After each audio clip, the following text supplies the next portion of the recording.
Hi friends, good morning.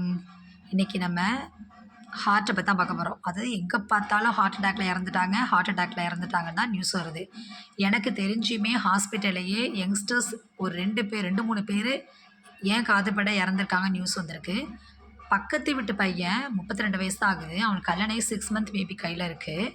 சென்னையில் work பண்ணுறான். Rest room போயிட்டு வரேன்னு போனவன் தான் அங்கேயே நெஞ்சை பிடிச்சிட்டு பாத்ரூம்லேயே மயங்கி கீழே விழுந்துட்டான். அப்புறம் ஹாஸ்பிட்டலில் கொண்டு போனதுக்கு அவன் இறந்துட்டாங்கன்னு சொல்லிட்டாங்க. ஸோ இப்போ யங்ஸ்டரையும் அதிகமாக குறி வைக்குது இந்த ஹார்ட் அட்டாக்.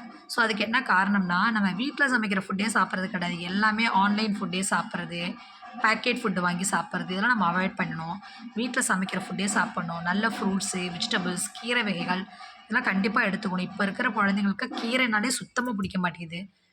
நாங்கலாம் கூட கொஞ்சம் கீரை அப்பப்போ சாப்பிட்டோம். இப்போ உள்ள பிள்ளைங்க சுத்தமாக கீரையை எடுத்துக்க மாட்டேங்குது. நம்ம பிள்ளைங்களுக்கு கீரையை கொடுக்க பழகணும். முக்கியமாக ஃபிசிக்கல் ஒர்க் இருக்கணும். எனி டைமும் ஆன்லைன், டிவி முன்னாடி இல்லாமல் நல்லா நடக்கணும், வாய் விட்டு சிரிக்கணும், இல்லாட்டி நல்லா ஹாப்பியாக பேசணும், லைட்டான மியூசிக் கேட்கணும். நமக்கு எவ்வளோ பெரிய டென்ஷனான ஒர்க் இருந்தாலும் அந்த ஒர்க்கை எப்படி ஈஸியாக முடிக்கிறது அப்படின்னு டைம்லாம் பிளான் பண்ணி அந்த ஒர்க்கை ஈஸியாக டென்ஷன் இல்லாமல் முடிக்கிறது நம்ம பார்க்கணும். ஹார்ட்டை நம்ம நல்லா ஹெல்த்தியாக வச்சுக்கணும். அப்பப்போ பிபி செக் பண்ணணும், சுகர் செக் பண்ணிக்கணும். இப்போ எல்லா யங்ஸ்டருக்குமே பிபி, சுகர் எல்லாமே வருது. ஸோ அப்பப்போ அந்த பிபி, சுகரு, இசிஜி, எக்கோ எல்லாமே எடுத்து பார்க்கணும் ஃப்ரெண்ட்ஸ். இதை நீங்கள் உங்கள் ஃப்ரெண்ட்ஸுக்கெலாம் ஷேர் பண்ணுங்கள். இந்த வீடியோ பிடிச்சிருந்துன்னா சப்ஸ்கிரைப் பண்ணுங்கள், லைக் பண்ணுங்கள், ஷேர் பண்ணுங்கள். நெக்ஸ்ட் வீடியோவில் மீட் பண்ணுவோம். பாய்.